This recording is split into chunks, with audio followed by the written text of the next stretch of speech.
Hello, oh, oh, oh, bienvenue sur ma chaîne YouTube.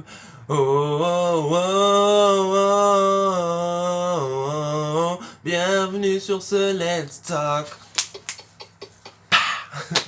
Et aujourd'hui, on va parler de la mode unisexe et du problème que j'ai avec ça. Parce que on va voir dans le reste de la vidéo, parce que si je dis toute la vidéo maintenant, vous n'allez pas rester. Donc, parlons un petit peu de la mode unisexe depuis le début du siècle dernier. Il s'est passé que les femmes ont pris des éléments dans le vestiaire masculin. Par exemple, les femmes avant n'avaient pas le droit de porter de pantalon, puis ensuite la loi a été enlevée, d'ailleurs très récemment, hein, mais elles ont commencé à porter des pantalons. Les femmes ont commencé à porter des jeans. Les femmes ont commencé à porter des chaussures d'hommes qui n'avaient pas de talons.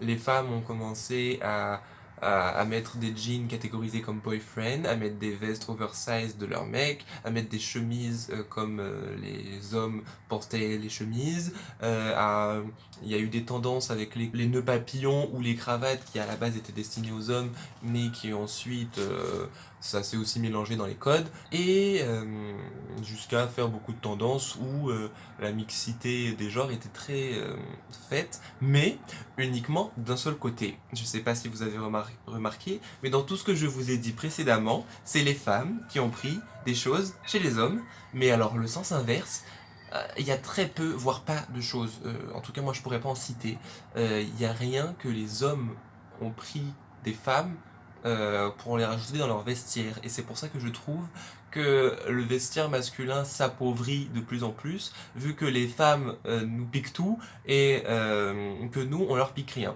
Du coup, je trouve que dans les magasins pour hommes, il y a un grand manque de découpe, de choix, de couleurs, euh, de fantaisie.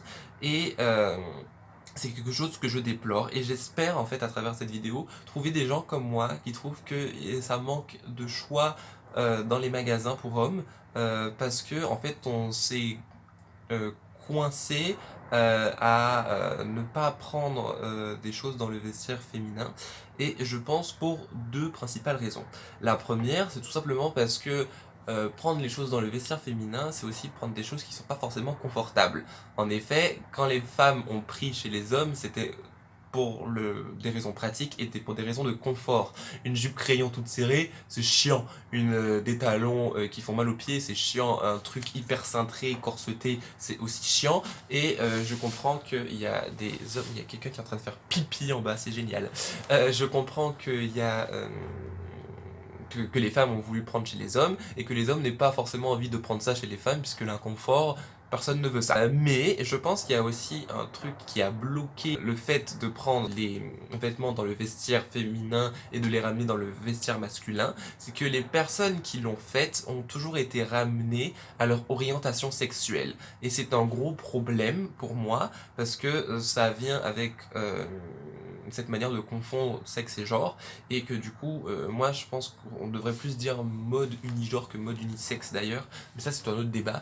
Euh, et du coup, à travers l'histoire des personnes, je pense notamment à Prince, Elton John ou David Bowie, euh, qui ont voulu qui ont voulu prendre dans le vestiaire féminin, sont soit faisant partie de la communauté LGBTQ+, soit ont toujours émis un doute par rapport à ça.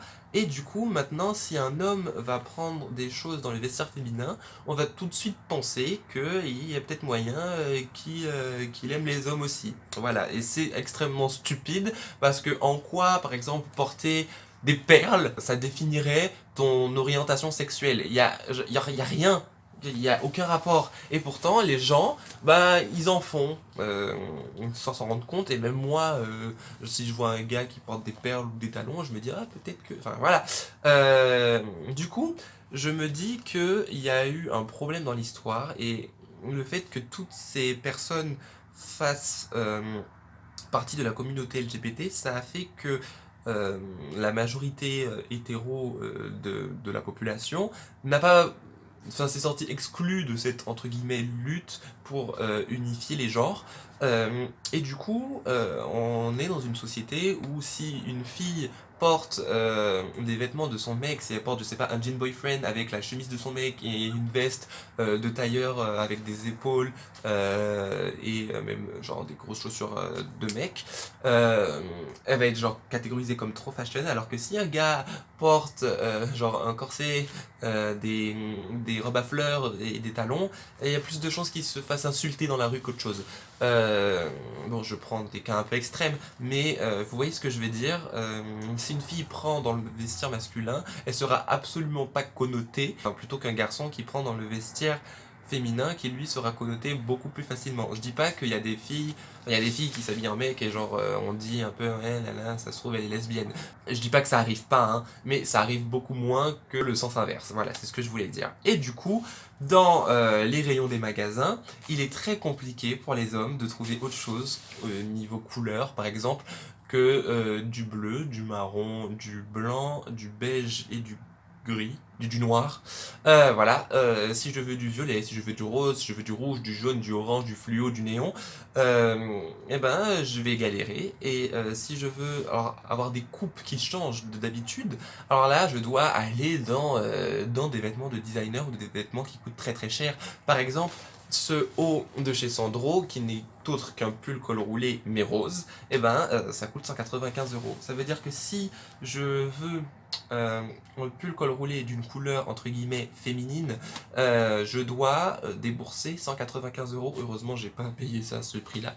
Enfin, si, il y en a en fast fashion, je dis pas, si je cherche pull col roulé rose, je risque d'en trouver à Boo ou sur Asos, je pense. Mais voilà, c'est quand même rare d'en trouver. Ou par exemple, j'ai un autre exemple, si je veux des volants, des vêtements avec des volants pour les hommes, je dois tomber sur une collection J.W. Anderson de 2014 par exemple, et bah ça coûte bonbon quoi. Tout simplement parce que même chez les designers, on a tendance à garder les pièces du vestiaire masculin et les garder, peut-être les réinventer, ne jamais prendre dans le vestiaire féminin. Et en plus, ça a du mal à s'implanter dans la société dans laquelle on est, où on est connoté quand on porte des vêtements féminins. Et du coup, je trouve que on devrait faire une lutte, et j'aimerais dire aussi que genre, il n'y a pas besoin d'être autre chose que hétéro pour vouloir porter des choses que les meufs peuvent porter.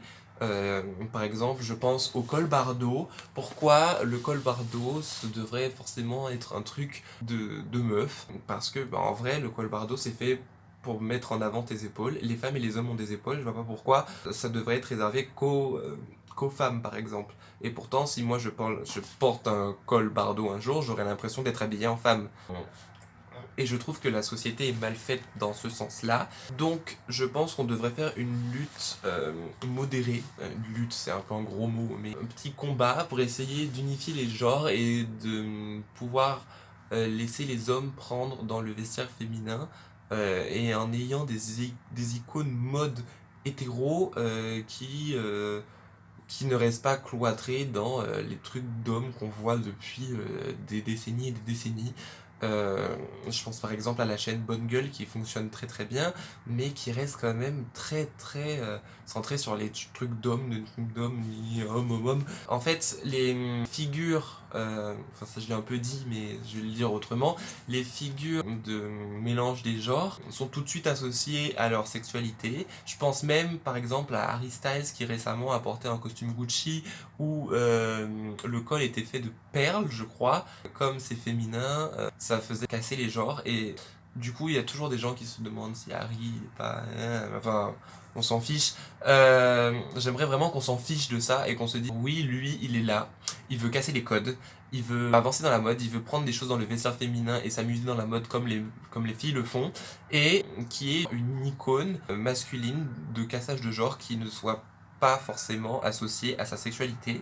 et pour que dans les magasins on puisse retrouver des choses du vestiaire féminin sans que l'on soit connoté forcément. Voilà, c'est un problème dans la société que j'explique dans cette vidéo.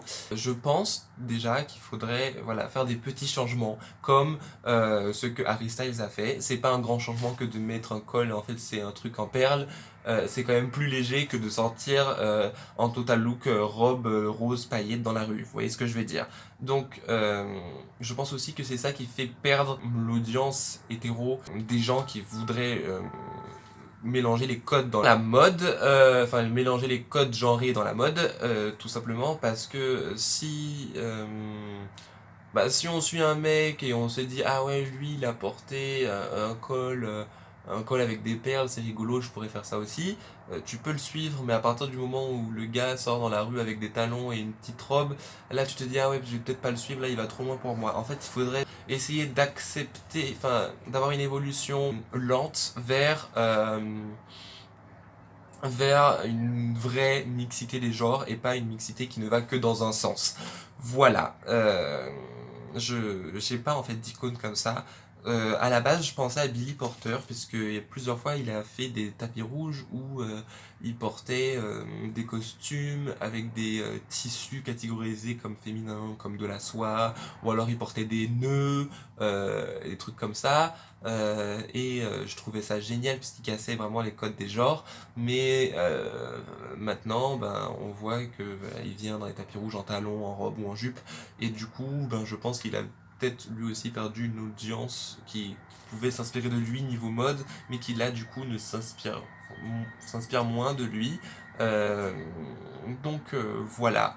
Je reconnais quand même qu'il y a il y a un petit peu de changement. J'ai vu qu'il y avait des barrettes à vendre sur Asos. J'ai vu que ben, voilà, Margiela ont fait des talons depuis un petit moment pour les hommes, mais c'est quand même très très lent et j'aimerais qu'il y ait vraiment euh, qu'on se mette ensemble, nous les hommes, et qu'on décide de dire nous aussi, on veut porter ce qu'on veut, sans forcément aller dans le vestiaire, enfin dans le rayon femme, tout simplement parce que c'est des vêtements qui ne nous vont pas. Je sais qu'il y a plein de mecs qui profitent d'être petits pour mettre des vêtements dans le rayon femme, mais moi je peux pas. Par exemple, le trench que je porte, c'est un trench pour femme, je crois que ça se voit au niveau des manches. Voilà, puis en plus je suis très grand. Euh, et du coup, voilà, j'aurais aimé plus de diversité au niveau des choix, des couleurs, des coupes, des fantaisies dans le vestiaire pour hommes. Enfin, dans les magasins pour hommes. Voilà. C'est tout ce que j'ai à dire. Merci de m'avoir écouté. Si vous êtes du même avis que moi, likez la vidéo. Si vous n'êtes pas du même avis que moi, likez la vidéo quand même. Abonnez-vous. Activez la cloche de notification puisque je poste n'importe comment. Et n'hésitez surtout pas à débattre dans les commentaires par rapport à ce sujet et à partager la vidéo parce que je sais que je pense que je suis pas le seul à avoir ce problème là par rapport à la diversification des genres dans la mode et du coup n'hésitez pas à la partager comme ça on sera peut-être je sentirai moins seul dans cette lutte. Voilà, merci, bisous.